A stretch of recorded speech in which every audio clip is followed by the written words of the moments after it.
Hey, what's going on, everybody? It's another episode of the Mixed Tag Show, and we're looking kind of different today. No, no, looking kind of brand Hold on, new. I still, there we go. Boom. Yeah, And then, nope, okay. this way. Yeah, I got it. That way. And then that And then way. this, Okay, we got yep, it. yep, and then this I way, tried. this way. And Ooh, ooh, this yep. way. We got a Yeah. guest on the show, We do Candace have a guest. Cordelia, PWI Woo! writer and content creator, Broadway world correspondent, Buster Open radio contributor, Fightful Etc. magazine writer. Etc. Did I miss anything? Etc. Did I miss Anything anything? else? Anything else? Like we have a big star on the show. In the Anything future, else you got? Any other titles you want to add? you'll have to see. I'm gonna be as vague as possible. You'll see. But Uh oh. thank Love you. that energy.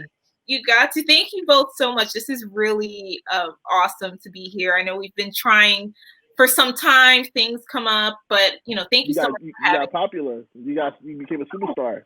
this energy. I love the energy. Let's keep this up. It's Sunday morning, Sunday brunch. Thank you. I was like, that's how we show. Like, look, we the first one that's gonna do this, right? We Mixed Tag Shows gonna be the first one to get you off this. I had to. I told you I kept to my promise. I was like, once I'm back in the fold and able to do podcasts, you're gonna be the first. So 100%. I Appreciate it. keep to my promise. So We definitely appreciate it. thank you. You're welcome. Well, how was everyone's week before we actually start? Anything noteworthy or just same old, same old? I went back to work. Okay. I went back to my shoot job. Okay. Well, that's awesome. No, it's not. Oh, Listen, we need to make this money profitable so I can stop going to my shoot job, please. I don't want to go back. I understand. If I could win the lotto and just like chill and Right. not do anything, that'd be Just fantastic create too. content. Yeah, and create content. I'm all for that. So please. no doubt. Universe, God listening, listen, make it happen because yeah, I'm tired of getting up in the morning and although I do like my job, like it's not not a stressful job, so I'm all good. But still, I still like to be home and very much lazy and do it and watching wrestling all day, right? Right. And get paid for it. And get paid for it. So yeah. Like Candace, how she's doing it right now? How's your week?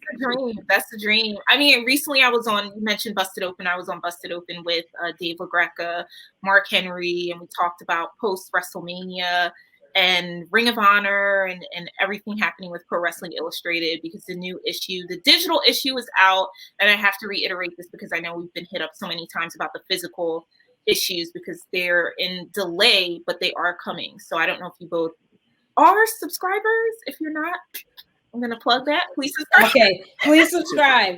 Please subscribe. Okay, got it. You can always subscribe to the digital if you want to keep it digital and not have the physical copy. But it was a great segment. We had a lot to talk about. It's always great being on the show with those two. They are absolute gems and learning from both of them also, I'm really grateful for the opportunity. So it was a great way to cap off my week, which was also busy. We're all doing a lot of different things at once. And, you're talking about shoot jobs, Blue. It's trying to keep your shoot job stuff together as well as doing everything wrestling. It can become quite a grind. You feel like you're working 24/7.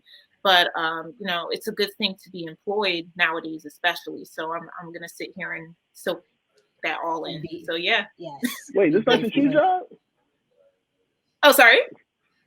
No, wrestling is not your shoe job?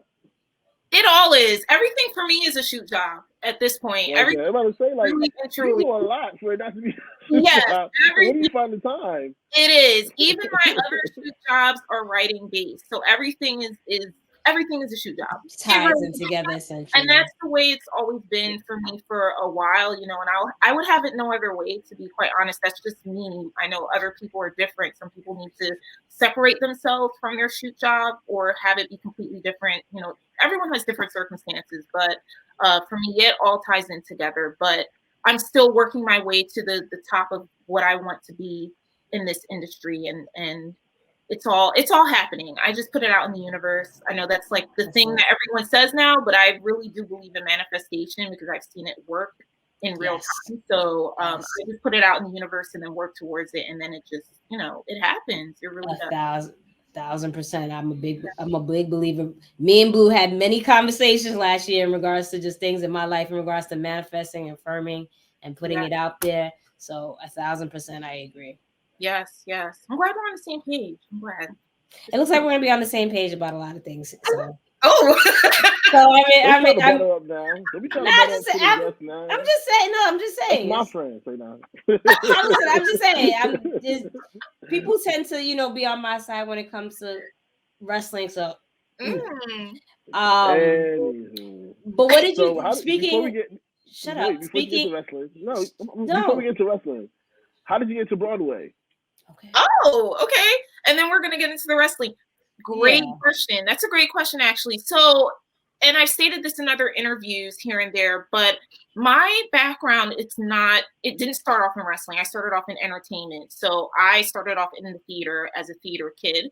So I was always, if I wasn't in plays, I was doing a lot of on-camera classes, and that graduated into doing on-camera actual productions, whether it was film, television type things, digital, all of that good stuff. So I started off acting and dancing and singing and playing the piano. Wow.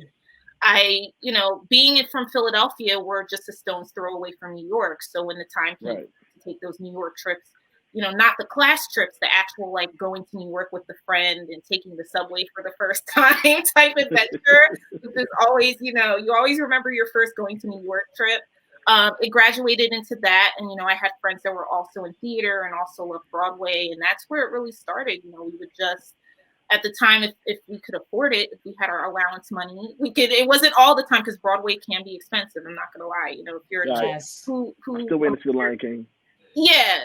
So like years ago. Yeah, seriously, it's a lot. But you never forget your first Broadway play, and then after that, you're just hooked. You really are. So I've just been able to since then. I hadn't been in theater for quite some time, but then I got the opportunity to work with Broadway World. I just pitched them an idea, and they were really, A-okay with things, and now I'm corresponding for them. So I get to go to the Broadway shows, which is just.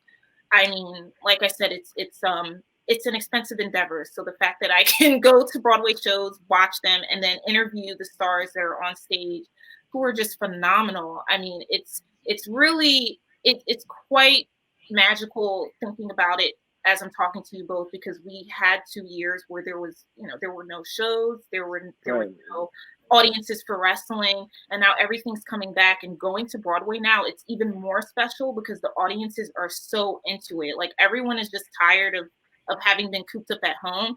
So we have people in the audience who are like singing along, dancing, and I've never even seen that. Like usually you're sitting at a Broadway show. Yeah, you're very reserved at a Broadway show. Yeah. But with these musicals, everyone is out of their seats, and it's like it's a concert. Every show that I've been to thus far this year, it's literally going to a concert, and it's so much fun. And being able to talk with people, even though it's virtual for now, it's really nice because everyone is just, we're coming into life with a new perspective on things, and it's really nice seeing what those perspectives are and getting to know those actors. So that's my like little spiel of how I came to Broadway, and then I'm sure we'll get into how I came into wrestling, which is a whole other story. No, but that's actually very fascinating because I think one of the things that me and my mom bond over is going to Broadway shows. So when you just mentioned how it's super expensive, yeah, it is super expensive because typically her Mother's Day gift and her birthday gift will always be a Broadway show, and I have to somehow find discount tickets from Theater Mania. She's like a theater snob, or like she can't sit anywhere else, but it has to be an orchestra, and like it has to be the first 3 or 4 rows. So needless to say, yes, it is very, very, very expensive. But we went to try to go see, what was it? And Ain't Too Proud to Beg, the Temptation show, but because of COVID, it was like around October, November, December, like around that time we try to go, and I guess that's when everything heightened again in regards to the virus. that literally we got there, paid for parking, so like $25 to park in the city, and then literally got there, waited online. Let's say the show starts at 7:30. At 7:20, they said the show was canceled. So mind Yeah, you, that was the time, I believe. we Queens to whatever, and then got there, waited online, and it wasn't moving until like literally maybe 10 minutes before the show was supposed to start. They said it was canceled. So it's been a struggle in regards to trying to get back to seeing the show. So that's good to hear that you said that you've been to a few this Yeah. year and it's been a good time. But I definitely want to try and get back because it's like our bonding experience, and it, like you said, you get hooked on it. You do, and it is that's so lovely that you're able to have that experience with your mom and bond in that way, because it's a healing experience too. At least that's the way I see it. You know, song and dance and really immersing yourself in a different world, and Yeah. just the imagination that everyone involved in one production has and seeing it come to life. I mean, I recently saw MJ, which I highly recommend. That's the next one. 1,000%. That is the next one. I mean, I have chills just even thinking about it now, because it got to the point where I feel, and a lot of people after the show, you just meet people, you know, you're in the audience and during the intermission, you just start talking to the person next to you. Yeah. And everyone around us was saying, oh my gosh, it seems like he was channeling the actor who was playing MJ, channeling MJ, because he sounded just like him. He was dancing just like him, the inflections, the moves. It really was surreal. And then seeing him after the show, because he came out to sign some autographs and take pictures, and it was just like a complete switch into just him. And I'm like, sometimes I think how, and this is me, but the actor part of me, sometimes you look at other actors and you're just like, how do you do that? Like, that is, it's just unbelievable seeing other people really channeling these characters. And I would love to talk about this on the wrestling side, because it's something that I get really wrapped up into, the sports entertainment. Jenna, that's our bond. That's the sports entertainment. That's our bond. No, but it's true though. Listening to you say that, it ties into wrestling, because at the end of the day, wrestlers are playing characters, right? So it's like they morph themselves into this larger than life person, and then when the show is over, it's like, all right, it's back to normal. Back to normal. So absolutely, or what normal can be for them. Exactly. So you can see how all that ties in together. But for sure, MJ is the next one that I have to see. You have to. And Six musical as well. Highly recommend Six. The last one I think we saw. Maybe not, but it might have been the Donna Summer. I forget what it was called. I forget what the actual musical was called, but it was about Donna Summers, and it some of these musicals, like a prime example, might be from eras that my mom grew up, listening to this music. But so I'm familiar with it because of her playing it. But still, just to be in that kind of that time era and just get warped up into that, just the music and everything. Everything. Yeah, it's a good time for sure. So that's the next one I definitely want to see. So real quick, one more thing before we jump into this wrestling thing, because I've again, me and Candace have been talking for like over a year now. The pandemic brought us together. How did you avoid stereotypes being tall in school? Because you say you're a theater kid, but I'm pretty sure like the athletics department was looking at you like, hey, why don't you come over to try basketball or volleyball? Because you're very tall. So, yes. Oh my gosh, you're the first person to actually ask that question. I appreciate that so much. So that's so fascinating that you mentioned that. I mean, yes, I'm 5'10" and a half. I recently got. Oh, really? I went to the doctor recently for my annual, and it's always, at first it was 5'10", and I'm like, I know I've stopped growing, and then my doctor was like, no, you're 5'10" and a half, and I was like, okay, what an extra half. Yeah, yeah. Right.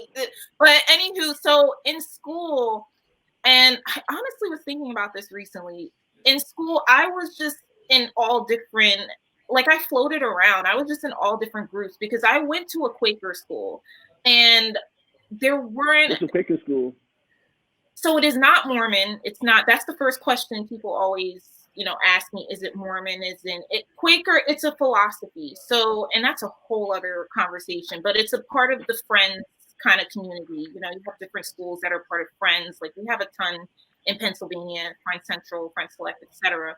So it's a philosophy, and it's pretty much, very inclusive community, or as inclusive as it should be, in terms of just all different faiths. We had kids that were, Muslim, Christian, did practice Quaker, it didn't really matter, but we just follow a community of being inclusive and being able to listen to one another, and it's a nice philosophy if you really look into it. But I went to a Quaker school that really, our graduating class was, I don't even think we had 30. It was very tiny. I didn't go to my sibling had a complete different experience of graduating with 200 plus kids. And for us, it was less than 30. So Wow. for us in the school itself, it was K to 12, but it was a tiny school. So, and it was in the city, it was in Philly. So for me, I was encouraged, and all of us were encouraged to just do whatever you wanted to do. You could be the theater kid and also do sports. You could practice photography and then also, play, volleyball. It really wasn't as stereotyped as what we see on American television, where it's you're the theater geek and you're the popular kid and you're this. It was you could be popular and be in theater. It was on that level. So it was a really different type of school experience that I think a lot of people in American school, the schooling education, don't really get to have unless you get to have it, depending on where you go. But for me, I played basketball, and I'll be completely clear, I was not the best at basketball. So for anyone thinking, oh, if you're tall, you're great at basketball, no, that was not my right. I was good at and when I was in high school, we didn't have a track team yet until senior year, and I was really kind of mad because I wanted to do track, but by the time I was a senior, I was already in the mix with theater, and I just didn't have time to run track. Right. But I remember in gym, the coaches that we had, they would always be like, "You'd be great at track," and I'm like, "Well, yeah, if we had a track team, I would love but we don't have it, so yeah. Right. So I played basketball. I played field hockey. I actually really liked. I was the goalie, and that worked out perfectly because I'm tall, so it was easy for me to block and all that stuff. So I enjoyed field hockey. I did basketball, and then I was athletic, but I played softball for a spell, but I also, had to go home to prepare for piano lessons, and I also was in theater, and I also took classes outside of school because I knew that I wanted to perform in some way. So I would, take classes, on camera classes, and be the only high schooler or middle schooler in the on camera class with all these adults looking at me what are you, what's going on here? So that was I had an experience where it was at a young age, I knew what I wanted to do, and I knew that I wanted to do on camera things, and I knew that I wanted to also do journalism, and I did a lot of writing in school as well. I was always the one that was writing, really took time to write my essays and did a magazine, after school and all of that stuff. Well, you're very multifaceted. This is I did everything. Insane. Yeah. In a great way though. That's amazing. I'm just listening I'm also a dog walker, or from time to time I bring to children, at the local library. It's crazy because looking back, acting as well, right? What's that? Sorry. So you do acting as well, right? I do. I took a break from that. I took because I did. I do everything. I must sound like a personality. I just like to engage in life. That's just my personality. I remember being told, even as, when I was that age, to just slow down. You don't have to do everything. And I would just be that rebellious one to be like, no, I'm doing it all. I want to do what I want to do. I don't care. Looking back, I don't know how I did it all. I just did it. I really did. I just was super focused and did everything. But one thing that I didn't do, it's funny, I was super focused, but had no idea wrestling. I knew it existed, but it wasn't a part of my life at that time because I was doing so many other things. And I also didn't have friends who were into wrestling. I think if I did, it would have been a different story in terms of I probably would have been watching wrestling since being, a little tot. But yeah, I was just into everything. I really wasn't the type to be in the Mean Girls movie, oh, we sit here and we sit there. I would just sit where I'd be like, hey, wherever, but yeah. Well, so let's get into the whole wrestling thing. Since you mentioned you didn't really, if you had friends that were into, you probably be into it then. So what was the first? I know we've like being on panels together, you mentioned and stuff, but for those that may not know, how did you get into wrestling? And then what made you stick with it? Yeah. I mean, it really wasn't that long ago. It was, oh my gosh, I want to say around 2017. Yeah, just about. That sounds about right. Maybe end of 2016, 2017. I was working with someone that was super into wrestling, like extremely, to the point where I was just like, and I said this last week in another session that I had. I didn't know WWE still existed because there was a time, I'll be I really didn't, because there was a time when it was in the mainstream, like you knew for sure that it existed, because my brother and I had cousins who were into, like, Randy Savage. I knew Mean Gene existed, absolutely, because I would see Mean Gene on TV all the time. Hulk Hogan, you just knew, right? Like, you just knew. So even though if I didn't watch a match, and I honestly think I wasn't introduced to it by my parents, because I'm pretty sure, I mean, my parents didn't let me watch Beavis and Butthead, even though I still did. So I don't think they would have to me, trying to sneak watch, wrestling. Yeah. What it was all about at that time. But, certainly, I worked with someone that was into it. And at that time as well, I was like, what? This is still, like, who is even in WWE right now? I literally was so ignorant to, like, what was happening at the time.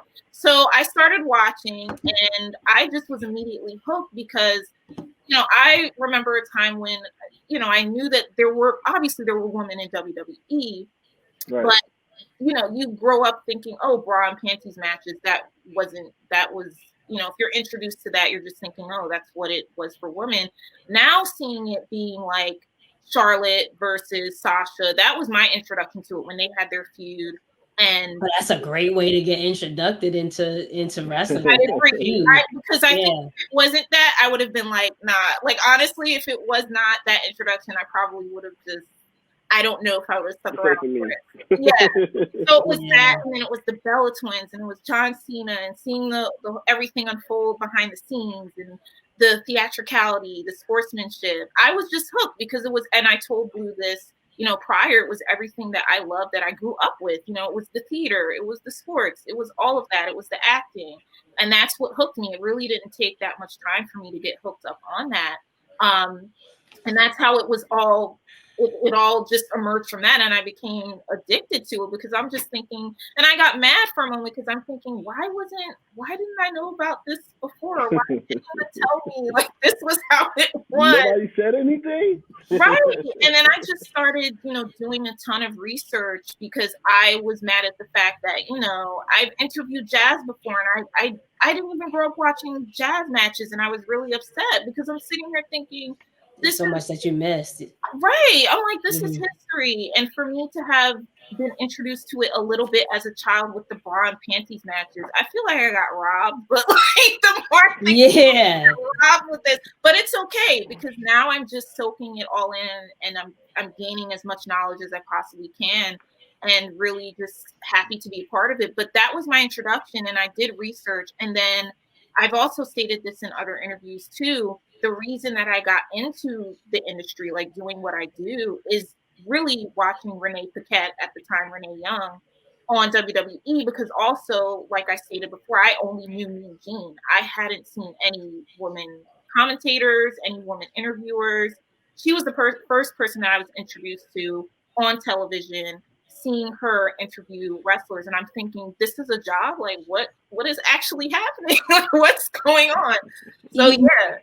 It's so funny when you mentioned Renee. I think I can't. I'm trying to think of the word, but she's like, I feel like she's a fan favorite in the sense of just like you just said. We were so used to men doing, commentary or interviewing, whatever the case might be. But Renee set like a tone where, she's likable.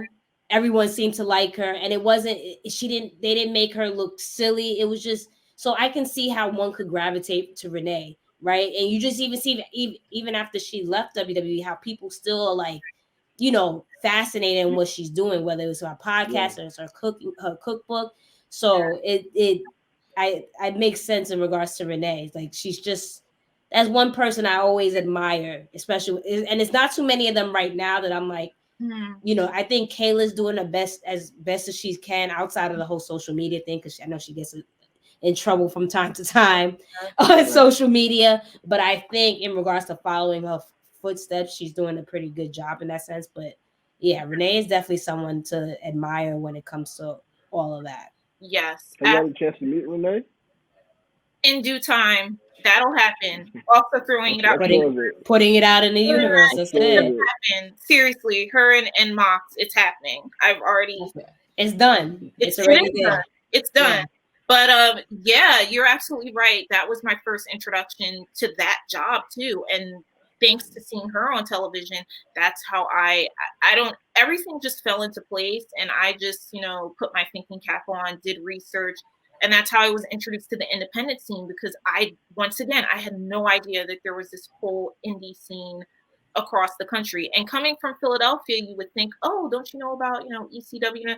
I didn't grow up going to ECW matches. So down the street. I mean, I grew up in South Philly and the 2300 Arena right there. And I had no idea this was happening. So to be able to just, do the research and know that there's this whole other world. And then I just said, okay, I'm just going to throw myself into the indie scene. And at the time I was living in New Jersey, and that's how it really went down for me. I found a promotion and I started working for them and learning the inner workings of wrestling through the indie scene. It's been a wild ride, but I'm so grateful for it. It's really been awesome. That was just the path that was destined for me at that time, the way I see it. So you know what this reminds me of, and Blue, I think you remember we had this conversation. We disagreed on it in regards to the program that WWE is doing. Their program, NIL. Right. And we had this conversation because one indie wrestler had voiced his concern or frustration in regards to the route that WWE was taking in regards to taking people who may not have a wrestling background, but like college athletes. And then we obviously learned that this wasn't necessarily to be the next best wrestler, but just more so different job opportunities. But we had a discussion in regards to that. And I felt that, at the end of the day, my AirPod fell out. At the end of the day, it's like, it's this, we have it in wrestling. It's like this whole gatekeeping thing in the sense of you have to grow up loving wrestling to really have a passion for it. And you're a prime example of, just from the media, I guess, out aspect of it, or the creative aspect of it. You didn't have to grow up loving this, but you learned to love it. And I always think about like someone like Bianca Belair, right?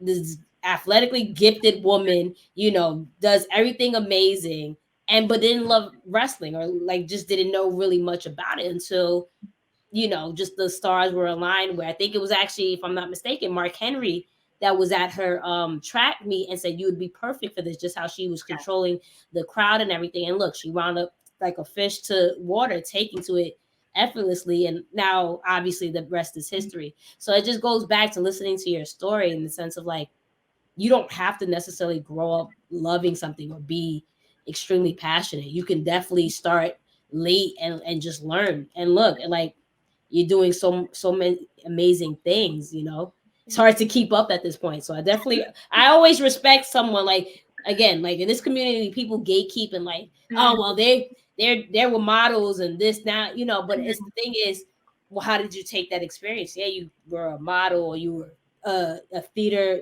person, or whatever the case might be. But what did you take out of it? Like, are you learning to love it and do your research? And that I always respect. Thank you so much, Jenna. I mean, you raise a good point about that, because when I was introduced into the industry, I didn't even see the gatekeeping until like a few years later, because I was never made to feel unwelcome in the industry, which is really nice. As time went on, and also Blue, we talked about this before. It's the tribalism and the gatekeeping. I come from this from a different perspective, and from the start, I've always thanked the universe and just thank the fact that I did come from it from a different perspective. That's just for me. Like, I don't know how things would have turned out if I grew up watching wrestling and things. Everyone's journey is so different. And I love the fact that I come from entertainment because I see certain things in like a slightly different way and can give a slightly different perspective than someone that perhaps has always watched wrestling and grew up watching it since they were a baby, went to all the WrestleManias, their parents love it, grandparents love it, whole family loves it. That's beautiful. That wasn't my experience at all. Even to this day, I have friends who I'm introducing my friends to it because they, like me, they're like, WWE is still who's in WWE now. They don't know about Brock and Roman and Bianca. They have no idea, and now they're getting into it. And I introduced them to AEW because they had no clue what All Elite Wrestling was until I started talking about it and watching the shows. And now they're like, oh, I saw, Jade, I saw, Thunder Rosa. Yeah, like now and I think that's beautiful because that's what you ultimately want. We're talking about nowadays numbers. Everyone's fixated on the numbers, the viewership, who's watching this. And now we're having this whole tribalism where it's like, if you watch AEW, that automatically means you hate WWE. If you watch WWE, you automatically hate AEW. To me, it's like, what about the wrestling? I'm not here to gatekeep and tell people what to watch and tell people not what to watch. It's like, watch what you love. Just discovering something now in 2022, that's just be grateful that we have all this wrestling. Options. And all we have options, like sure. You can watch wrestling from Sunday to Saturday now. You have the option to watch it on television, streaming, YouTube. I mean, I don't think this has ever happened ever in the history of wrestling. And we have all these platforms. It's like, just pick and choose what you want and have fun with it, roll with it, rock with it. But for me, it's like, I would never tell anyone not to watch something. And I would never gatekeep and say, oh, just because you didn't grow up watching Broadway, that means you're not a real Broadway. Like, it's silly to me because it's like, it's nice just learning new things, like get passionate about different things and don't put yourself in a box, like just have fun, so and that's the funny thing. Me and you had this conversation about the numbers, and a lot of people put a lot of clout and power behind numbers when it comes to viewerships and stuff like that. And I've told Jenna this before too on the show. The numbers are not definite because for instance, I feel like WWE's numbers are high or where they're at because that's their audience. Their audience are trained, not trained, but like they're as long as WWE's been on TV, you know where to go find WWE. It's not being USA. They did that little stint on like TSN or something like that, but then it came back on Spike TV and then came back to USA, and you know where to go find that. I feel like in a time today where there's a lot of streaming, like I said, I cut the cord. I know a lot of you that cut the cord. Those numbers are not being counted because it's illegal or they don't know how to track the numbers for that. The YouTube numbers are great as well. So I said a lot of times with the pre-shows and the dark and elevations, everything like that, I don't see the problem. It's free. Like everybody have YouTube on their phones. Like I don't understand why it's an issue to watch those things on your phone when that's when we basically watch everything else. We don't watch music videos no more on TV. I don't even know if music videos is still a thing, to be honest with you. Let's be honest. And everything else we watch is streaming, like HBO Max and all these other streaming services. So when they talk about the numbers of this numbers is that and this demographic, I'm like, but this is all not showing the true numbers. Like some people watch it on websites, some people watch it on Cody, some people watch the recaps on YouTube. Like you spoke about certain things that you watch on YouTube, but you don't watch the physical on-time live situation. So I feel like a lot of times those numbers are not necessarily the truth about what kind of fan base you have. 100%. Yeah, it's that whole number. It's strange to me. I haven't even heard talk about numbers like this since working in entertainment, from the film and television side and theater side. When you read Variety or Deadline or any of those magazines that are they're business oriented magazines. It's the same thing with these numbers. It's business oriented. So it's really fascinating hearing wrestling fans try to analyze those numbers because I'm not a math has never been my strong suit. It's always been the left side of my me both. But I love statistics though. That was the one subject I was always like really good at in school, statistics. And I don't know, it just made sense in my brain for whatever reason. Right. So that was the only thing. But it's really interesting seeing people try to crunch these numbers and figure out what it means for a promotion. And I'm thinking and when hearing people talk about promoters and the business side, I just laugh because I'm thinking there's so much that goes into that you just have no, like, until you sit in a boardroom with executives, which Right. I have, you have no idea what. It's a bigger beast. It's not what we're seeing we're seeing the showmanship of it all. We're not seeing what these executives, within these companies are talking about. And I think a lot of people would be surprised to hear what people in boardrooms, executives talk about, and they probably wouldn't like hearing a lot of these conversations. It's a business. It boils down to it. So unless you want to be on that side, if you want to crunch the numbers for fun, have at it. But I don't think people will really, honestly, truly ever understand what those numbers really mean. What it entails. Yeah, because there's a lot that goes into it, a lot. And I'm speaking from experience on the music industry side because I used to work in it. It's a lot. There's a lot. Of course you used to work on that. What else? That was my other life. That's funny because I think me and Candace was talking. I'm sorry. Me and Candace was talking about like the whole Tony Khan tweet about the farming and the robots. Speaking a little bit on some current things, and it's just surprising to us that people don't realize that that's a real thing, farming and bots, not just in wrestling, but also like in music industry as well. Like that's a thing that's used on all aspects. The companies really use that. I don't think people are necessarily surprised or not familiar with that. I mean, probably not. I just think my thing in regards to Tony Khan, and this could be a conversation for another day. He reminds me. Okay, so I mean, to keep it short, because there's so many other things to talk about. Just he again, I told you this when the whole controversy happened with Big Swole, and he, typical like toxic masculinity where someone, or a woman critiqued you on something, and then you felt that you had to be degrading towards that person. I feel that he comes off as a spoiled rich kid, right? When things don't necessarily go his way, then that's when it's just like this whole bravado with him. In my opinion, that's just how Tony Khan comes off. And it was just this whole, like, for me, let's keep it 100. I know how you felt about WrestleMania. You wasn't necessarily, you wasn't that fond of it. It wasn't for me. It wasn't for you. It wasn't for you. For me, it was me and my boyfriend and a lot of other people who thought this was like one of the greatest WrestleManias. From a pure standpoint, from entertainment standpoint, I thought this was one of the best. So let's keep it 100. They had a very successful weekend, right? So and then when all of a sudden Tony Khan tweets that, and then especially with the whole Cody Rhodes thing, right? So now it just comes off like you sound bitter.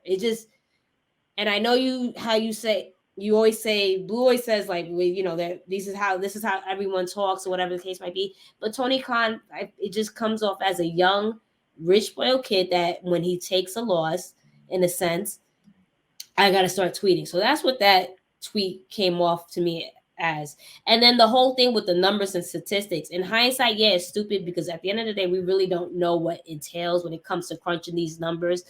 But I think this has always been a part of wrestling, and not even with wrestling. You got to think of other spectrums, like such as like sports. Like people have this competitive nature where, like, oh well, like I'm gonna take baseball for example. The Yankees have 27 championships. Your team doesn't have that. We have all this money, this and the third. And it's like technically it's not we. It's just it's the owner, it's the team that has the money, but we still have this allegiance when it comes to something that we like. So I think when it comes to numbers, it's just now we see it's more in your face because, like you mentioned, Blue, streaming and all these different platforms, but then also just social media. So it's like right in your face. But if you think about the Monday Night Wars with WCW, these are things that people were taking sides, right? With WWF and then WCW. We just might not have known that WWF was pulling 6 million viewers and WCW was pulling 7, and we just really didn't know that thing. But it was still that sense of competition. So I just, again, now that with social media, everything is in your face, and you have dirt sheets and all these different podcasts that report on these things. Now people have more an incentive to pick sides and put these numbers that they may not necessarily not understand. So, but I think it's just always been, it's just always. Yeah, that's he's showing off. I'm listening. I apologize. Charlie's showing off right now. So that's okay, because my dogs do the same thing. But yeah, you know, it's just kind of like, it's just, I feel like it's always been a part of this industry. It's just now we have social media. Yeah. What do you think about Tony Khan's tweet? What I think about it? Yeah. I cracked up, to be quite honest, because I I looked at it at first because I was wondering what all the chatter was about. So I didn't even see. I was just seeing people's comments, and then all I saw was AI bot, and I was just thinking, okay, what is happening? So I read the tweet, and then I also read Becky Lynch's tweet where she was ribbing on it too, and I just busted out laughing at the whole thing because and I see where both of you are coming from with that. For me, it's a matter of I always wait to see where these things are leading to, because knowing how you never know what is a shoot, what is a work, what is this person, I always feel like there's a meaning, and not everything has to have a meaning. Not everything has to have a reason, especially on social media. People just type, you're in a spur of the moment, something happens, and you might type something, and then 10 seconds later, I shouldn't have done that, right? But trying to see it, I guess, from a promoter perspective, I feel like that something had to have happened for that tweet to come out. And to be quite honest, and this is just my opinion, I feel like this is leading to something. It could very well be a part of the storyline. It's the same thing where recently MJF, another example, did his interview with Helwani, and he mentioned, MJF was just talking about WWE and talking about Tony Khan, and that became a whole thing and became a headline maker. And I just tend to think, just knowing my own, seeing things from the back end and my own experiences, I always feel like somehow, some way, this is leading to something else. It could very well be a part of a storyline. It could very well be a part of once again, this is my opinion, it could be a part of Tony Khan perhaps becoming a character of some sort. I mean, we saw a little bit of that when they had their, Forbidden Door with Impact Wrestling. So that's how my brain is thinking about it. I could be completely off base. It could very well be a shoot tweet, but I just automatically was like thinking, okay, this could be leading to something crazy. That's just the way I saw it. Based on everything that happened over the weekend too with Ring of Honor, and I just was thinking, I'm gonna watch this. I'm gonna watch that space, because and if it doesn't lead to that and it's just a shoot tweet, well, I'll have to yeah. That's the way my brain thought about it at first. I was just thinking, this I wasn't expecting it. It came out of left field, but I'm thinking, okay, bots and AI.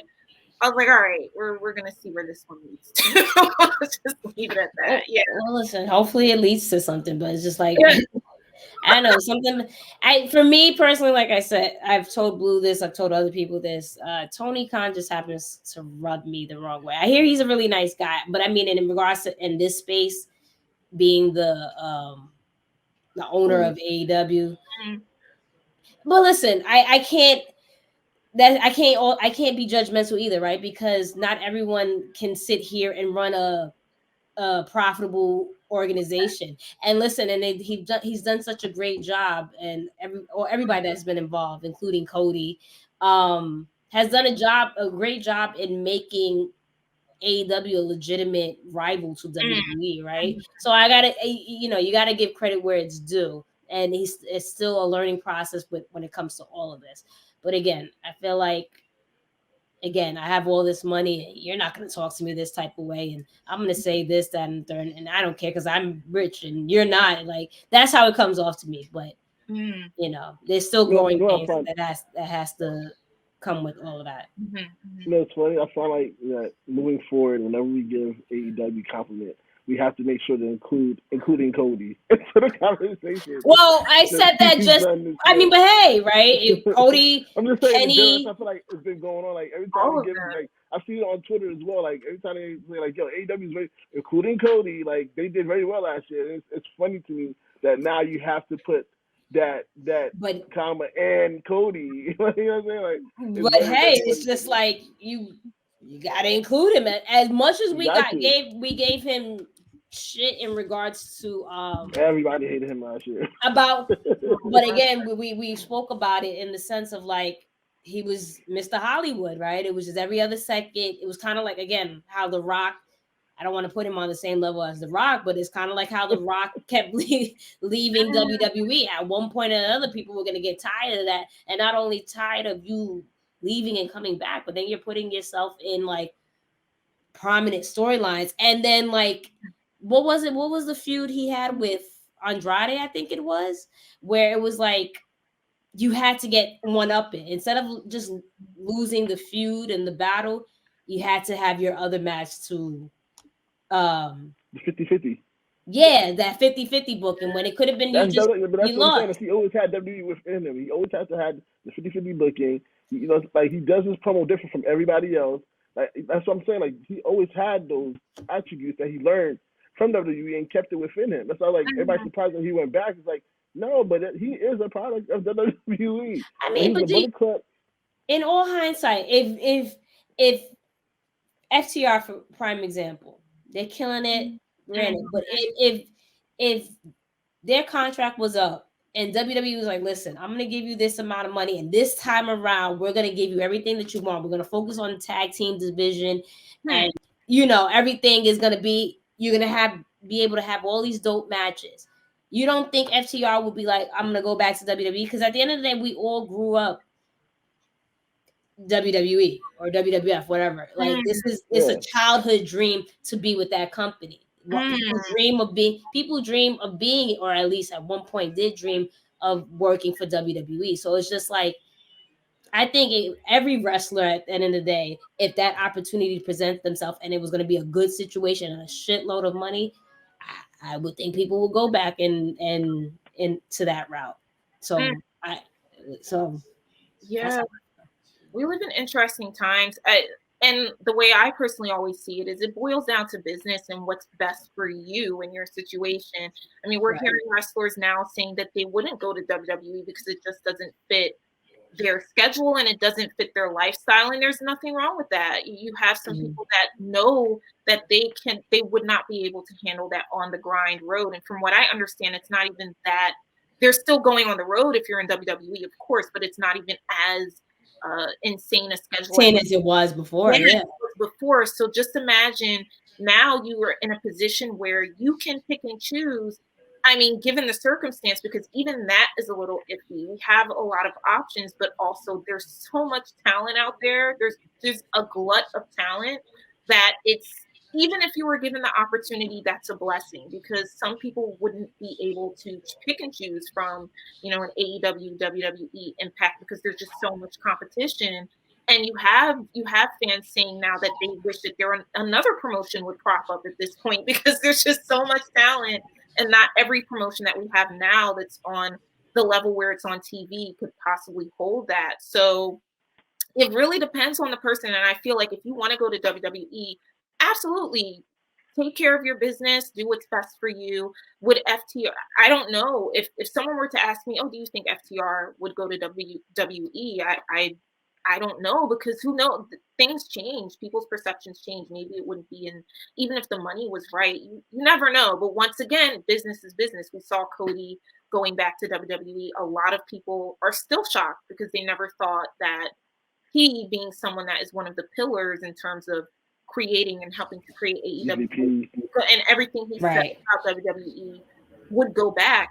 People do what they have to do, what they feel is right for them, for their family, for their pocketbook. There's nothing wrong with, or their wallet. There's nothing wrong with that. So yeah, that's just my perspective. I mean, some people would only look at AEW and not even focus on WWE. And then you have some people now who are thinking Ring of Honor is back. You know, maybe I should think about Ring of Honor and not even focus on any of the others. So there's all these different levels to it now that are really, really interesting.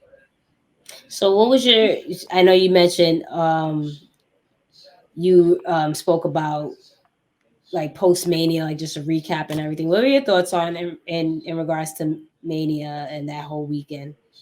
It was awesome. As someone that wasn't there, I did not go to Dallas. I was inundated with work and all this other stuff here, and that was fine. You know, I managed to watch a ton of wrestling beyond WrestleMania.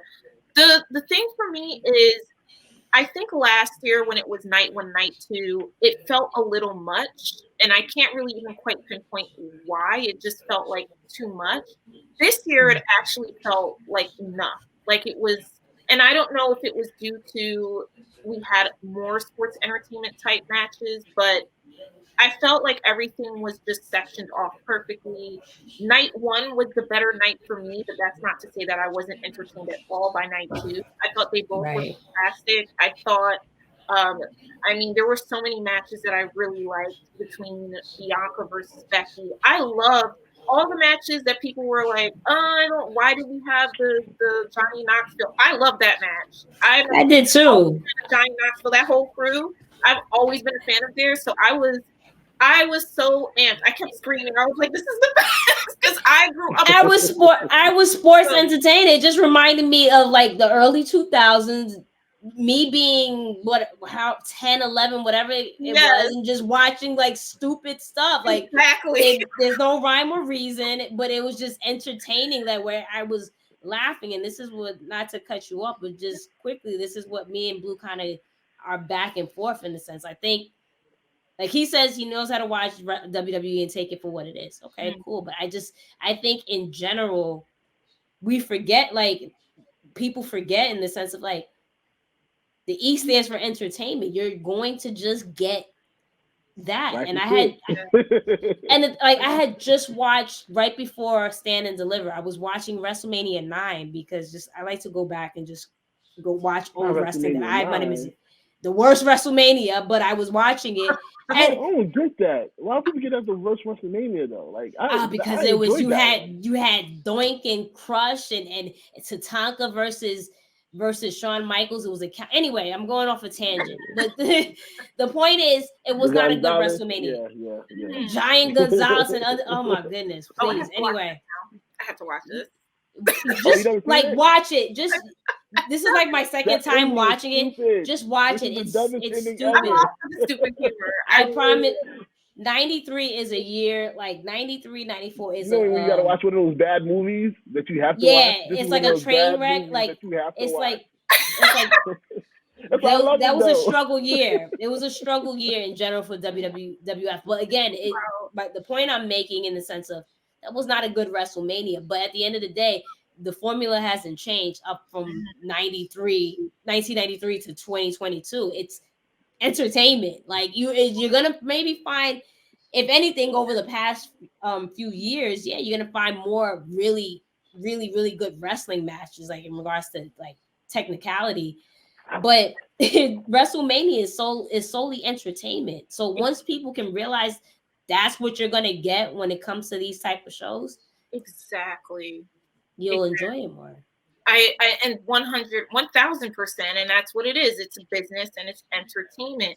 And for me, I loved the Logan Paul with Miz versus Mr. because I was so, and I was live tweeting for PWI, so I was reading the comments, and everyone on my TL was just, they were so surprised and shocked at how good he was.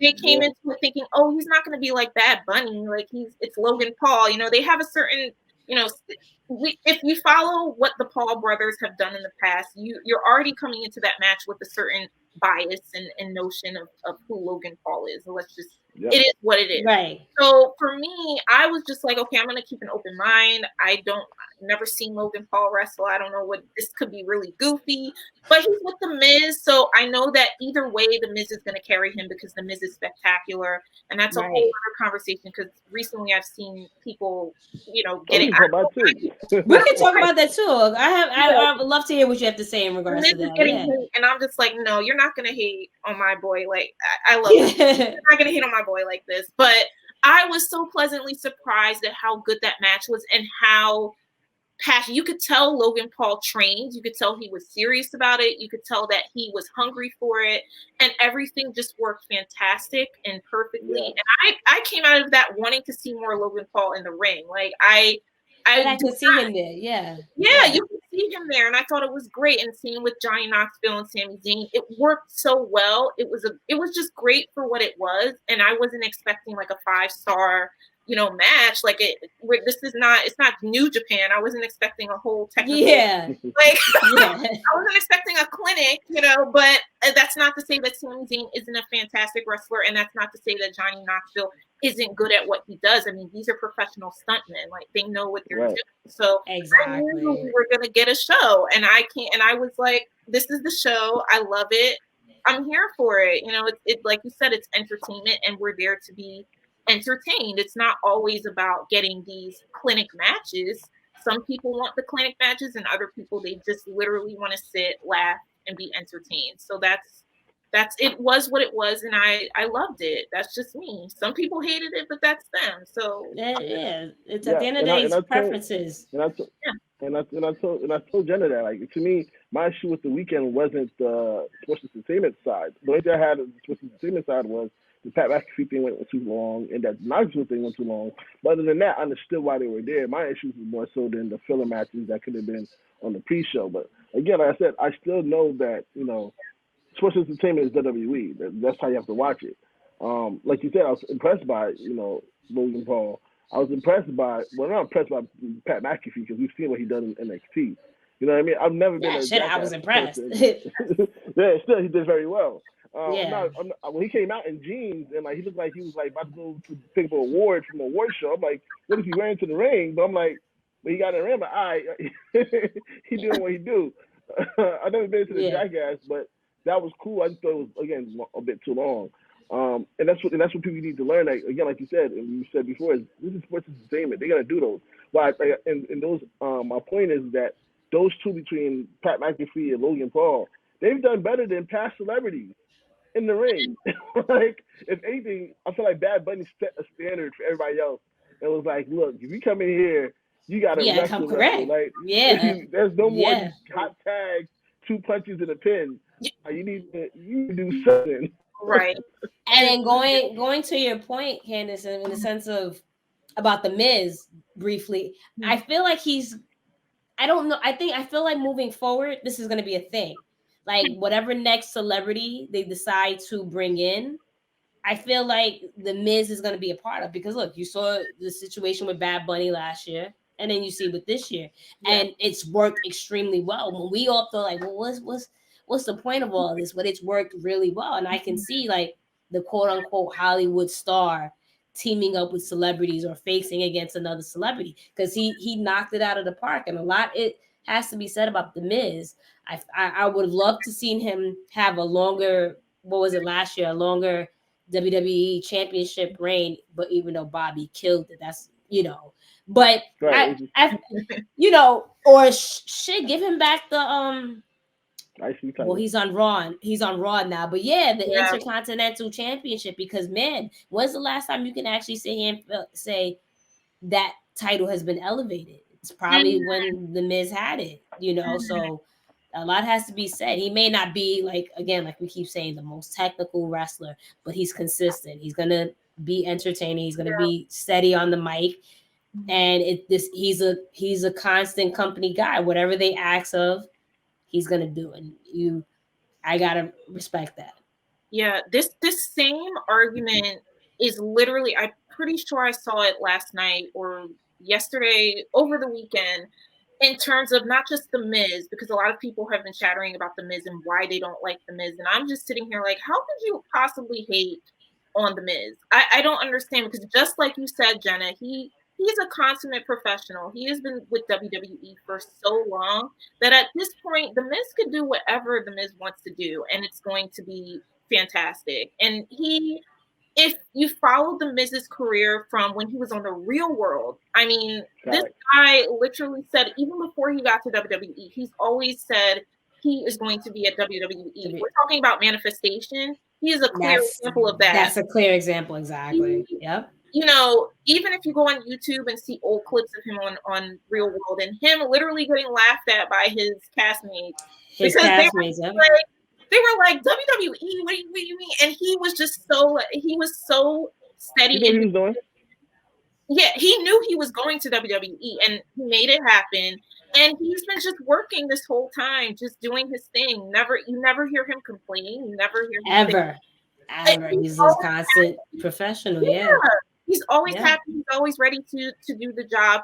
And mixed in with this argument, there was another argument that I guess had to do with the Miz that I saw on Twitter. People knocking wrestlers who are just there to prop other, as they term it, to prop other wrestlers up. Like they're not the marquee or they're not the main event wrestlers. They're the ones who are, you know, doing what they have to do, the worker wrestlers, however you want to name it.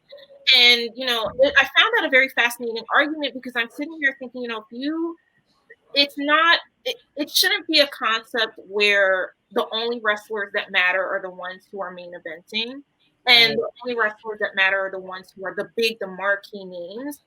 Right. You know, these things happen in cycle, and you have to realize that everyone is working together for a common goal. And someone, you know, if we look at the Miz who doesn't have a title, you know, if we're looking at the Miz and he's just, you know, for the longest time he doesn't have a title reign, that's not to say he's not a great wrestler. That's not to say that he's not worthy, and that's not to say that he doesn't deserve a title run. And I think people look at this and not all people, but some people really look at this just as, oh, if you're not Roman or if you're not Brock or if you're not Becky, you're not Charlotte, Bianca, you're just Sasha. What are you doing? Like, why are you here? It's like, no, look at someone like The Miz, and he is 100% an example of someone that just busts your tail in and out, company guy. Always, he has a fantastic, successful, you know, professional life. Outside of the ring, if you look at his reality show, he's killing it on reality television with Maurice. Like, I can never get on The Miz because I've never once, like I said, I've never heard this guy bash anyone publicly. He's never said any bad. You haven't heard a bad thing about The Miz. No, you're right. And I didn't think on what's today, April 10th, we'd be having a appreciation moment for The Miz, but hey, it's like it has to be said, you know, and the reason why I'm familiar with his story, like specifically right now, was because they had the on Peacock, they have that whole WWE Evil series, and he's I think the second or third episode, and exactly in regards to just going on to the real world. And one of the things, like his castmates you mentioned laughed at him and he didn't even like him, and he was able to turn it around in the sense of like, all right, you know, this is what I am. And everyone started, you know, with the whole wrestling thing. So again, it just shows the type of person he is. And I want to use the word humble, just keeps his head down and just continues to work. So that's like, enough has to be said. And like you mentioned, not everyone has to be the main event guy. Sometimes you're a role player or a supporting cast. You're in the supporting cast, and that's exactly what The Miz is. So going back in regards to that match, that was huh? I don't know if Jenna remember. I said this like 2-3 years ago when people used to talk about The Miz. I'm like, yo, that's one person that I cannot hate. Is The Miz. I've seen the work that he put in, and that how much I enjoyed him, like watching from the real world, the manifestation, and him learning early on, like the teaming up with John Morrison and trying to find his identity. Like he wasn't this well dressed in the beginning of his career or having this character, and then just watching the development throughout the years of finding his pocket. It's like, all right, this is who I am. And for the longest time, until like, what was it, last year, this guy never even got injured. Like, he was like so a professional in that ring. When he finally got injured, everybody was like, yo, this is like 15, 20 years later that he gets hurt. And even then, he was still on camera doing what he does. So that's why I always felt like The Miz always was so underappreciated. And I'm looking at this conversation now, I'm like, y'all don't know what y'all talking about. Cody going against Miz to kick off his run in WWE is the perfect person to go with. Yeah. I would be so 100% here for it. The American Nightmare versus Mr. Hollywood. A-list Hollywood. A-list. Exactly. And then they're going to Hollywood next year, so sorry, Blue, they're going to do more sports entertainment matches. Like that's just what's going to happen. I hope you're ready for it. I'll be out there, but I probably won't be there. Well, I'm just, we're talking about the sports entertainment, and I just predict if they're doing Hollywood next year, it's just going to be more. I mean, I can see them having The Rock. I can see them having a whole bunch of celebrities and Batista come back. Yeah. So it'll be a time. So I'm John Cena comes back. Yeah. Bring back everybody.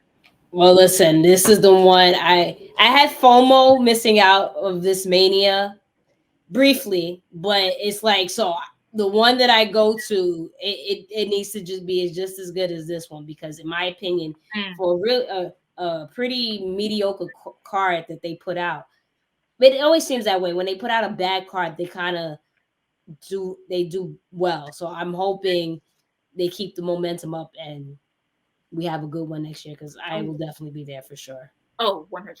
Same. I'm excited for that. It's Hollywood. So let's quick recap of the week. I know we've been holding Candace for a very long time. She's been giving us a lot of time today. So yes, briefly, let's get in. What stood out to you guys? Probably I didn't get the chance to watch AEW. Well, Rampage a little bit, but I'm sorry. I don't need that. I don't need that. Did you watch WWE this week? Yes, I did. Oh, in its entirety? Yes, I did.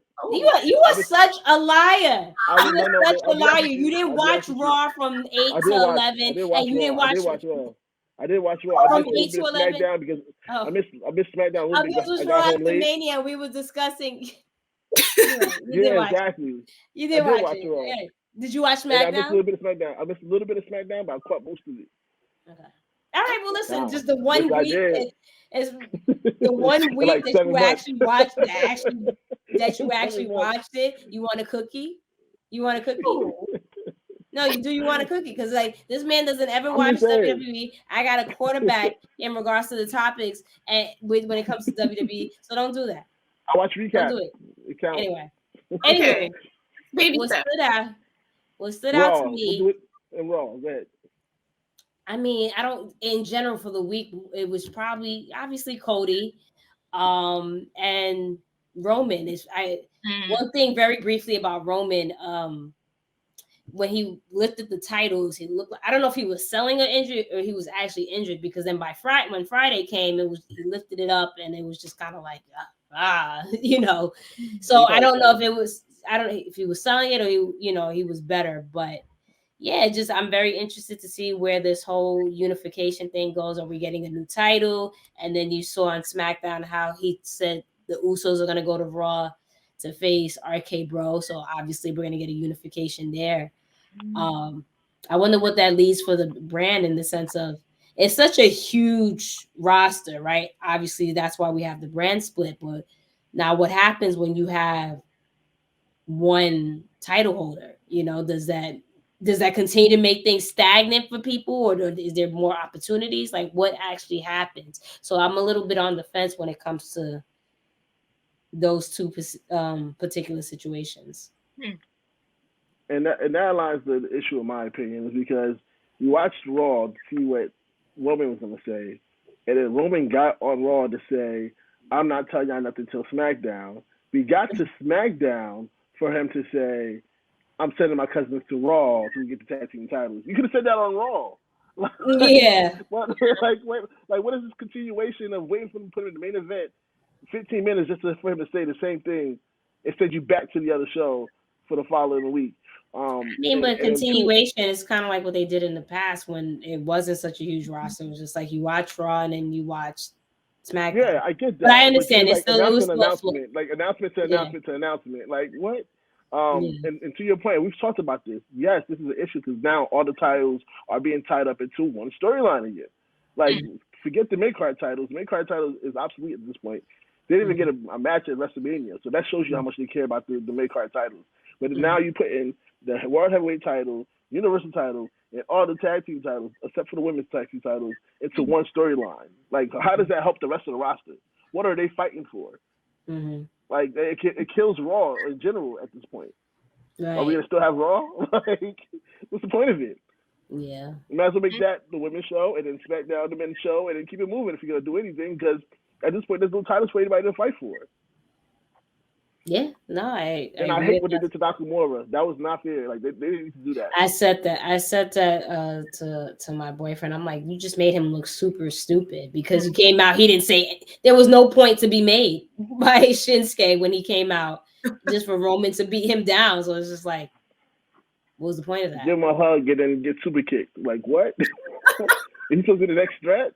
Well, that was it. Yeah, that was it. Like, and that's unfortunate, especially when this man's tag team partner went down. Like, so he literally, right? There was nothing for him. It was really no point of Shinsuke being out there, which is, So again, I'm more of a WWE girl, but I can see where that was stupid. Like that some of the things they do was just, it's like, why are we doing this? So what's up to you, kid, this week, Candace? The top moment, top pick. Well, whatever came out to you. There's a few. I mean, I have to give props to Liv Morgan beating Sasha. I mean, that was confusing. I'm like, yo, why are we doing this? Everyone was shocked. Everyone, I looked up and I was like, wait, she actually. I mean, I love both of them. I have to give props to Liv because look, she has come a long way. She's come busting her ass. She really has. So this is a huge win for her. Where it leads to, we don't know, but we have to praise her because I mean it's Sasha Banks. No one saw this coming in, and it was really nice to see. I really love Liv Morgan. She's another one that's into because I follow her on Twitter. She's very much into manifestation and crystals. I love Liv. Good vibes. She's always positive. Yeah. As outside of the whole crystals and manifesting. Mm-hmm. Just positive energy where you never hear anything like, well, Liv is this, that, and third. Everyone loves her. And she's, again, someone who really works hard at their craft. May not have necessarily get an opportunity, but you see every so often she will post her working on new, moves and whatever the case might be. So 100%. Yeah, that was definitely big. Yeah, that was a big moment for her. Absolutely. And Cody, that once again I was cracking up because everyone likes to analyze all the intricacies of the promos, and they're definitely going to do that with whatever Cody says from this time forward. They're going to pick and point at everything. And I was cracking up because someone mentioned a line that he said was straight from a Disney, was it Panda? I forget the name of the. Yeah, he started from Kung Fu Panda. Yes, I was like, I love the promo. It was passionate. I did too, but then I heard that and I was like, oh really? Don't kill this moment. Yeah. To me, the whole Cody promo. To me, the whole Cody promo was like. And I told Jenna this. Like he's like, all right, they didn't see it on this market yet. It was kind of that route that he went. Like that's kind of what it. Yeah. Like, I'm like, yo, my man, what are you doing? You seen this? He's like, they didn't see it on this market. We got to pull this right here. Yeah, and this is gonna be a thing where people. I hope people don't get. We don't get tired of the whole Cody thing in WWE instantly because. Like, listen, he's a stand-up dude. That's what I'm saying. He has to switch it up. He's a stand-up dude. And listening to his like interviews post Mania and everything, it's good to see someone win and someone who's it just seems like he's a good person, right? And just self-aware about things. I want to see him win and succeed this time around in WWE, but don't make it cringe, man. Like. I think it was I think that promo was good for people who aren't familiar with this new Cody. Cool. Right. Like, it's a good like introduction, but you can't do that every week because it's gonna get extremely quickly. So. And I feel they won't because now we're looking at as we know, AEW doesn't have writers yet, but WWE obviously does. So I feel as though there's gonna be more to work with. When it comes to Cody and more collaboration and more storylines to see where he can go with not just, Rollins, but I mean, I'm sitting here still thinking Cody and Roman could be a thing. I know we were fighting about this, Blue. I know your thoughts on this. We're on the same page again. We are. But here's the thing. Yeah. Here's the thing, right? Yeah. Two things. From the Cody's promo, I don't think he's gonna be working with writers. I feel like he got one of those green lights. There's only a few people that get green lights that have no writers. But did you listen to his media scrum or his post Mania interview where he said he can't wait till the next writer comes up to him and he's gonna say that's fantastic or whatever. So I think I agree. I think he has the green light like a few WWE wrestlers have, but that doesn't mean that I don't think that a writer might come to him and say, "Hey, this is kind of what we want," and then construct it around that. Exactly. It's Vince. Like Vince is not who is he really going to sit here and get full control? Like exactly. All right. So I think we can see there's a collaboration with writers, hopefully, because even though he's good at what he does, but like it's going to be too much. Yeah. Yeah. It has to be Jey Uso that beats Roman. We have to come back full circle. I said this on Twitter. There's a lot of people agree with me on Twitter. It has to be Jey Uso. Like that's where it's starting from. Show me who agreed. Sure, but oh my gosh, go to my likes and retweets on my comment about how Jey Uso should. It's still people are still liking it. Like, come on. This isn't a thing, but look. This is what I deal with every week. Go ahead, you do your thing. Go ahead and speak to him because this is what I deal with. I'm telling you, yes, Roman versus Rock. I mean, we're heading towards Hollywood. We're going to see something. The Rock is going to show up in some way, shape, or form.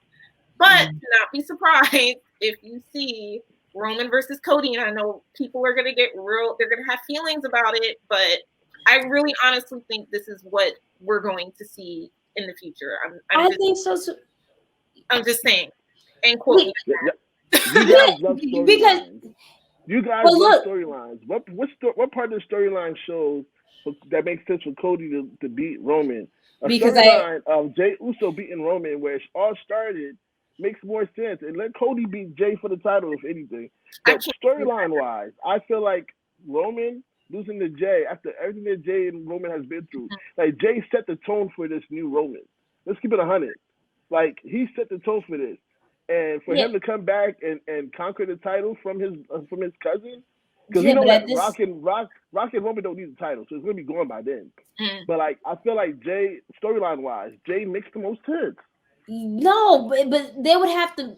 A lot has to go down for it to actually make sense. Yes, I understand how it first started, but now now Jey and Jimmy are on the same page as a tag. Like, what would have to happen for them to not be partners? And Jimmy being okay that he's going to be the one to face the title for one. Two, I don't think Jey at this particular point can go from tag team champion to a heavyweight champion to conquer Roman. Like, I feel like he'd have to go through the motions of, hey, maybe getting the Intercontinental champion. It's just, there's too many, like... His brother could bring him up to it. Like, I feel like the story there for it.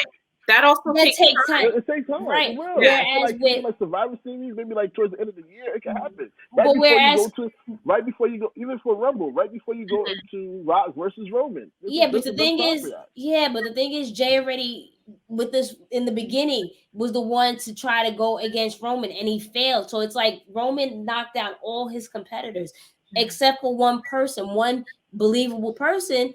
Cody Rhodes, and this is what I mentioned to you. It makes sense in regards to lineage, right? Now you got to think of Cody's family history in WWE, and then the prestige of Roman and their family. It's just like, okay, no one else was able to conquer Roman, but this one guy who came into the company, but used to be in the company because he has this, is the one that can defeat him. I think there's a story right there. There is a story. It is and you hit the nail on the head. It's the lineage factor as well. Like, look at how everything is already percolating right now. I mean, Cody's first promo, he's talking about his dad. These things aren't being done by mistake. There's a reason why we're starting off with this whole story with Dusty Rhodes, and he was crying in the ring. I mean, these things have history. These things have history. There's a reason that all of this is starting off the way that it is. And yes, we have Rollins there to kick it off. But there's levels to this, and then you also have to think about the whole Shield factor. Like there's all these links that I'm starting to see, and it doesn't mean that I didn't even think of that. I didn't even think of the Rollins being like the link with in regards to, Yep, there's these, we got the lineage, we have the bloodline, we have, Dusty and Cody, we have Rollins in the mix. I mean, I'm not going to sit here and say, oh, I think Moxley's going to be at WrestleMania next year. I'm not going to sit here and say that because I don't know. Who knows? Anything can happen. But I don't think that they're going to not look at this whole link with the Shield and not say, okay, we're doing this to really, there's levels to this. And like I said, you can quote me by this time next year if we're talking about Cody versus Roman. I see that. And then the thing, listen, how I got into wrestling was The Rock. That was my guy. In the Attitude Era, I tuned in and I saw him. The rest is history. That's how. So yes, I would love to see The Rock and Roman face off at WrestleMania next year. But you got to think about it. Okay, who's the real head of the table? I mean, outside of storyline, it's like The Rock would still be the head of the table just because he's just a super known figure outside of wrestling, more than Roman could ever be at this particular point. So does it really make sense them fighting? And then when The Rock already did the passing of the torch thing with Cena, like why would The Rock like this match happen again just for him to lose? You know what I mean? And then on the flip side, it's like, okay, well, Roman shouldn't lose to a almost 50-year-old man or however old Rock is. Rock is not going to stay. So this doesn't really, make sense. So it's just like, I mean, it's a pipe dream right now. We kept thinking, oh, The Rock was going to come back to Survivor Series last year. The Rock was going to The Rock was going to do this. And he didn't show. Yeah. And it hurt me to my core. So it's just like, I am not going to keep getting set up for this BS. So I can see, like you said, next time, this same time next year, we're talking about the match that Roman and Cody had. I can see it. It makes sense. For me, is there anything else you want to talk about this week for this week, Candace? Oh, AEW. Oh, sorry. Before AEW Rampage was great. I enjoyed Rampage. Yeah. I know it was good. Oh, Jenna was like, that's what I said. All right, it's time for me to go. Actually, I'm messing with it. It's crazy because we've been here the whole time. And no, it's okay. No, it's okay. Okay, I mentioned here. I mentioned earlier. I watched a little bit of Rampage. That's fine. It's cool. Wait, okay. I have to ask: are you a Hook girl? Are you a Team Taz person? I like Hook. I like Hook. No, like you. Okay. I'm a hooker. We're still here. I'm a hooker. And the thing is, Blue puts. I'll give him this. Like when he tells me something that I need to focus or watch, he's typically spot on. So when Hook debuted, and I couldn't understand, like, well, why? Because the match, if I remember correctly, happened so quickly. I'm like, well, why is everybody going in? So I watched it again, and I was like, oh no, he's his swag, everything. I'm definitely on board with Hook. So I'll give you your flowers, Blue. I appreciate that. That's fine. Definitely Rampage is definitely dope this week. My picture of the week comes from Rampage. I know at the end of this we're gonna do picture of the week. But real quick, I want to put my input for this week. It's just two quick things. Veer debuted, didn't make sense. I don't know why Veer came out there and beat up the Mysterios. And then two, we have a new person joining us on Raw. He looks kind of familiar, but apparently it's his brother. And it's Ezekiel. I'm loving the biblical. Biblical high. He's all pared down and just. I'm Ezekiel.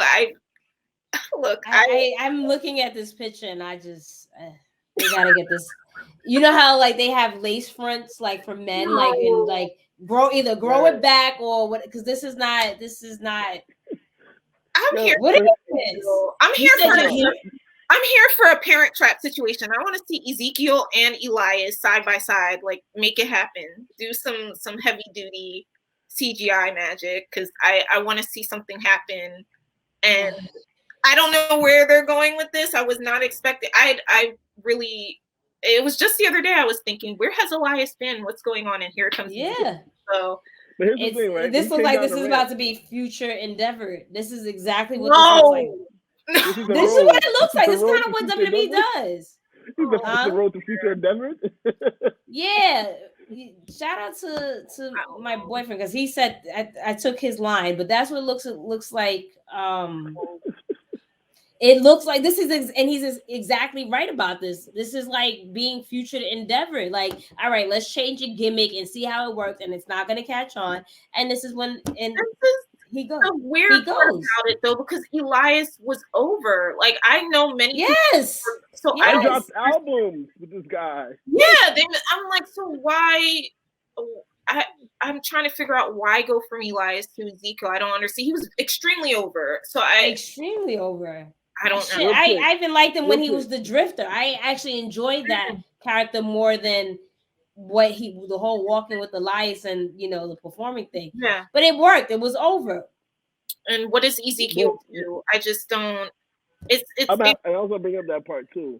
But real quick, when he came down the ramp, did you guys even recognize him? I was like, who I did not. Like, no. I did not recognize him. I was like, that looks like Elias, but is it? And I was shocked because I didn't at all.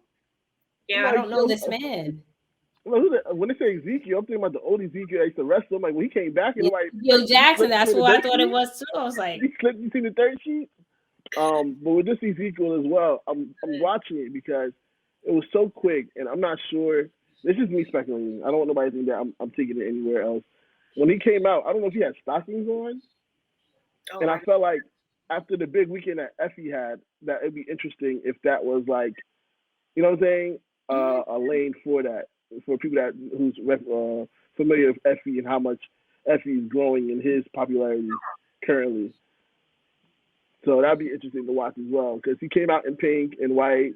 He kind of looked like, you know what I'm saying, like the clean cut, and I was like, you know what, this looks like, all right, now let me just wait and see what happens. But that's something to pay attention to. I don't think this man is unfortunately going to last any longer in WWE. I think he'd be part of the next cut. And I'm not even being I'm not even being funny because that's unfortunate. People lose their jobs, but it's like I think this will be the next situation. And isn't this around the time Mania where you start hearing cuts and stuff? Like it's like cutting season. Yeah, I feel that's coming too. I mean, it just makes no sense to me because he really was over with his whole gimmick, the guitar. Even when I personally was getting tired of it after a time, thinking, I'm tired of the songs. What's happening? I don't understand this change, and I don't know where there's no character. Like, who is Ezekiel? I think Bible. I'm sorry Ezekiel. I think the Bible. So where's the link? What does his character? Is he this missionary, traveling person that's all about peace and love? I just am trying to figure out what, because he's scared down at the toe. I just don't know where this is going. So that's gonna be fascinating to see. But yeah. All right, if you guys are ready, we can go ahead into our pick of the week and we can close out this episode. I'll go first just so that you guys can have the last words. My picture of the week comes from Rampage. And I thought this was a dope photo after such a great match. It's with Yuta and Bryan Danielson putting the ROH Pure title on him as blood is dripping down his face. And he's written BCC on his chest with his own blood. And with Real Regal in the background, just like proud. That smile, proud, yeah. Mm-hmm. Like the Power Daddy in the background. I feel like this was a dope match. Like, it was an amazing match if you ever watched it. Yeah. This had me in my feelings. I'm like, yo, is he still kicking out? Like, yo, just put him in the gang already. Like, stop. Right. Please. But this is a dope match. If you haven't had a chance to go check it out, and that's why I picked this picture because to me, it was a good closeout for WrestleMania week, even though it was after SmackDown. I just feel like this was a good recap, like a good closeout for the week, a good image. Right. We could go. Y'all want to say anything about the picture? Yes, no. It's a dope picture. It makes him look badass, and you know, you're getting the rub with Daniel and then Regal. Moxley. So yeah, Moxley. It just that's if you need people to give you a rub off of. Yeah, those are the guys. It was this picture, and there was another I saw with. Oh my gosh, I'm not one. I love horror movies. I don't get freaked out by blood at all, so this stuff doesn't disgust me in the slightest. There was another one where you could see the blood just literally spurting out from his face, and I was like, this dude. I mean, they talk about Long Island strong. No, it's Philly strong. That's my fellow Philly chin right there. I was like, he's represent. It's so beautiful. And then I found out he plays the steel pan. Look, I'm West Indian. My mom. I heard that and I was like, he plays steel pan too. I love him. I love Wheeler. She's on board. I'm 100%, 1,000,000,000% on board. Between this steel pan Philly, it's just more Yuta. A match made in heaven. Yes. On board. For Supercard to honor up to Rampage, he had an amazing week, and he stepped out of the shadows of the best friends. He didn't fit in with them. Now he fit in. It's gonna be great to see what he does next. Let's go with Jenna's picture next, so our guest can have the final word in the pictures. I just thought it was weird. I mean, listen, that like you did such a great job at Mania, like making him look like a mega superstar. Wait, tell me, Candace, you didn't see this? No, I thought I was ready for the whole like the full length. No, did you see Raw? But did you watch Raw? Oh, from this past week. Oh yeah. So this is how it started off. How it started off, and it was weird because this is like, first of all, you guys did such an amazing presentation at Mania, and then just to this, and then like the little ramp they have, it just, I'm like, how do you guys go for such a great grand stage? And I get it, it's Mania, but like I feel like you would have time to have done this properly, and it was just like, so is this how he's supposed to always come out? Like I don't think show so. And then the camera work, like this is what you guys thought of, and he looked like a creep. So he looked like one of the moles in a hole that you try to box. Yeah. Look, I'm just gonna. After Mania is a crazy time, guys. Like it's people are tired. Maybe like I just hope, especially going back to what we said, like if this is kind of the route that they'll go, like he'll be the one to dethrone and face Roman. You got to make him look as good as possible. So like for me, I don't think they should have these mishaps, especially when this is a company that knows how to operate. So this kind of like dampened a pretty good weekend for Cody, but it's like they should just have him come out regular at this point. Like this was not needed unless they learn how to do this. Yeah, unless they do one time they could have did it. Yeah, unless they figure out how to do this better moving forward. We'll give it a pass. Let's see. Give it a pass. Tomorrow. Let's see what happens Monday. We'll see what happens on Monday. Right. Exactly. All right, let's go over to Candace's picture pick of the week. She picked two pictures. I mean, come on now. The entrances alone, we're not even going to get into the match. Just on fire. From the gear, the marching band.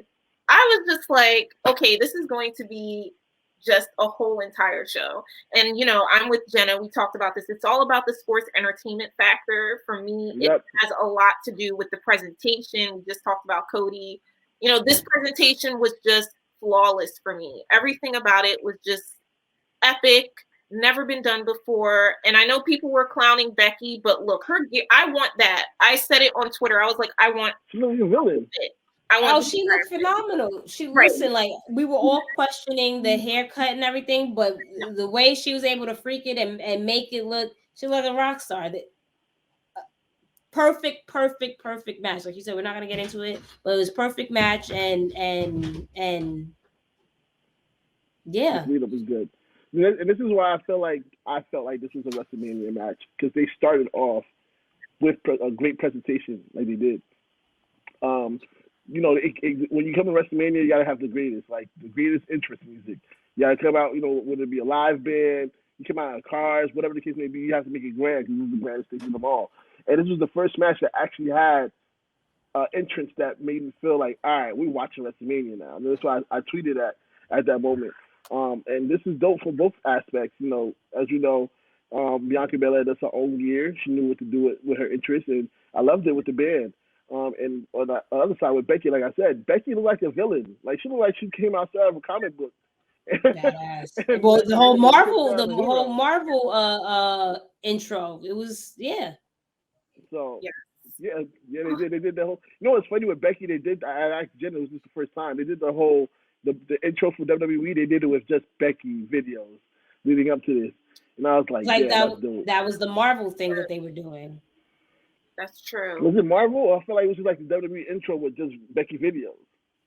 I mean, it looks sure, but I think the general consensus was like the whole Marvel thing, and it would make sense in regards to the whole villain look. So I would think so. Well, I don't know, but who knows? The presentation. Definitely, it was just a dope moment in general. Before we get out of here, is there any other questions that you have for Candace? What is there for us to look forward to? If you can, in regards to, you can speak about it now, or just we have to stay tuned. What else we can look forward to when it comes to your multiple projects? Just the multitasking. So great question. So for this week coming up, by the time this airs, I have a panel tomorrow, Monday for actually I don't. It's either going to take place Monday or Tuesday. It'll be well, actually, that one I don't know if I can talk about now as I'm expressing it. That's to be determined. That's a big one. Look out for a panel. Another panel that I can't talk about is Fightful, happening Tuesday. That'll be, from what I understand, live, YouTube, 5:30 p.m. Eastern time, 2:30 p.m. Central time. That's going to be really fun. Shaquille Majori, he is hosting it. If you know him from CBS Sports, ET Canada, he'll be hosting it on behalf of Fightful. It'll be myself, Raj Giri of Wrestling Inc., Casey Connor, and myself. So that'll be really fun. And we'll be talking about all things post-WrestleMania. And I'm sure we'll get off into tangents and talk about other things as well. And then just stay tuned for more PWI interviews. I do have a really big one that'll involve several names from a promotion that I will not state right now. That'll be, I'm really excited for that. So stay tuned. That'll be kicking off sometime later this month. But yes, that's all percolating. And then more live, thankfully, just more live shows. You know, I'm looking forward to hitting up more promotions and going to see and also be a part of more shows. So that is forthcoming. You might see me again at CCW at some point. I did a shout out to Capital Championship Wrestling because I was at their recent show a few weekends ago. Fantastic production, hands down. So check that out because it is on TitleMatchNetwork.com. I was able to hold the title, which was an honor. Never had that honor before. So to be able to present that title for the CCW Network Championship, that was amazing. Kayla Sparks won that. So congratulations to Kayla. All these really wonderful. Yes. I mean, all in terms of women's wrestling, but especially for that promotion, they haven't even been around. I think it's only been a year, and they've been able to get all of these amazing talent like Kayla Sparks, Kylan King, Renegade Twins. We had Camille versus Allie Ketch, which was that was the main event for the NWA Women's or World Women's Championship title. That match was spectacular. It was really great because they're both two completely different competitors and just their styles and their mannerisms and flavor, and to see them come together was really nice. That was a really great match. So check that out. And you can see clips on Twitter as well. But yeah, they did a phenomenal job. Absolutely spectacular. And women's wrestling is thriving. So you know, all wrestling is thriving. Women's wrestling is particularly thriving. I have to give my kudos to that promotion because they're doing great work. They really are. So I'll be going out to more live events. Just check out my Twitter account and Instagram to get all of those, all of that information. I usually don't say anything until it's like confirmed because you never know. Things, you know, dates might fall through, things happen. So, but they are coming. So between now and the summertime, a lot of great things. I will be traveling. So stay tuned. Yeah. Stay tuned. Yeah, and Awesome. more things for Broadway World too. Yes, I'll be having more Broadway World stuff happening. So it never She stops. She everywhere, exactly. One of my questions, I was going to ask her about the CCW Network Championship. But my other question is, since you're from Philly, yeah, where's the best spot to get Philly cheesesteak from for you? Though? I'm loving. This is the question. This is the, and I will never back down in saying, even though I have not been to Pat's in quite some times, I will always like Pat's. You got to do Pat's. I know people always say, is it Pat's or Geno's? It's Pat's. Like, and who still says Geno's? Okay, I'm going to break it down because this is why I love Pat's. Pat's, they toast their bread, so it's not soggy. Geno's, I love toasted bread. Right, same. The way that they toast it on the grill, it's perfect. Geno's, I was disappointed. I really was. Yeah, Geno's is like the worst spot to get it from. I'm sorry. Yeah. And there's all this other stuff with them, like years past, there was this controversial stuff going on. That's a whole other conversation, but they weren't, for me, it's Pat's. Now, if you want to venture onto South Street or anywhere else, you know, you have Jim Steaks is also great. So I will, you know, verify that because I've definitely had Jim Steaks. That's on South Street, Jim Steaks. They have other locations, but that's the one that I've been to. And I guess, I don't know if Ishka Bibbles is still around, but they had good, it's been years. No, that's where I go to. They're still around. That's where I go. Okay, so I will that's where I go too, because they're actually really good. So those are like my top three, but you can find, as long as it's in Philly, you're going to find a good steak. Now, people try to duplicate, and sorry, you know, I love New York, Jenna, but the duplication, I'm like, yo, try it, but you're good for other things. New York is, look. All right. That's our show. You know I love you. I said nothing about Philly. I didn't say anything. No. Catch it straight. Like, right, catch it right. I'm just listening. I have to. This is what it's good being from Jersey. Jersey's just right in the middle. Jersey can play I love Jersey too. I miss Jersey. That's what I'm saying. Jersey's the best spot. We're in the middle. We can play both parts. I'm just saying here. Right. What are you really do play both parts. You really do. Like, it's like, who's from Jersey? Like, Jersey basically took me. I'm sorry. All right, because no. All right. Sorry. We got Joe Budden. Anyway, Paul McCartney. What? Don't make me bring out a Jersey name. Queen Latifah. We went. I got a whole list. We can go Jersey. You got Wyclef. And that's our show. Thank you so much for joining us. Where can people find you at? Yes, thank you, Jenna. So at the bottom of my screen, Candace Cordelia, that is on Twitter. That's my Twitter handle name. On Instagram, you can find me at thatgirlcandace16. And you can also, I will be ramping up more on my own YouTube channel. You can find me on PWI's YouTube channel as well. I have my show Face Turn with Candace Cordelia, and we have awesome guests all the time. And past guests have been amazing. I've had so many people like Chelsea Green, Matt Cardona, Chris Van Vliet, Ron Funches, the whole, just check out those clips if you haven't already. They were really fun. Everyone has been fantastic to talk to. And then also Broadway World. Just go to BroadwayWorld.com and you can find my show On the Rise with Candace Cordelia. Just click on that. Also available on Apple TV and Roku. So you can go through all the motions and have fun. I'm her biggest fan. I'll be on Twitter like, yo, go, Candace, go. I know. I appreciate it. I appreciate it so much. That is, I'm in all I gotta say. I really do appreciate it. I do. And this show is fantastic. I'm so happy to be here. You know, thank you both for your support and love. And thank you for coming through. No, of course. I knew I would have to. You would be the first. I was like, and so we rebranded for you. The whole new rebranding. You're coming off fresh off the new design. Yeah. The new layout. I love it. I love it. It's pretty. It's so nice. I know you were saying, "Oh, I wonder if people are going to think it's like a nightmare film." We're part of the Nightmare Factory. Part of the Nightmare Factory. Why not? Breaking news. Exactly. Partnership with the Nightmare Factory. Yeah, that's why I was putting Cody over so much. That's right. If you haven't already, follow us at the Mixed Tag Show on Instagram, Twitter, Twitch, YouTube, wherever you Facebook. We're trying to rebuild our Facebook group, so make sure you go on Facebook and look us up at the Mixed Tag Show and join our Facebook group. Follow us on Twitch, streaming every Tuesday, something different. We're going to do different series. We just finished up Put You On. We're getting ready to do another series, and then so on and so forth. Follow us at our personal at me. That's your line. It's me. At Miss Jenna Baby, BAYBEE, or at Blue Magic Grind, spell how it sounds. See how, use your TV. That's the marker. See, I'm on the same side as the TV. If I look at the TV, all right, point at the TV. Got it. Okay. I use the mic. That's what I do. I use the mic. Okay. And at Blue Magic Grind, spell how it sounds. And that's our episode. Thank you to Candace Cordelia for coming through. And we're out. Peace. Thank you. Bye.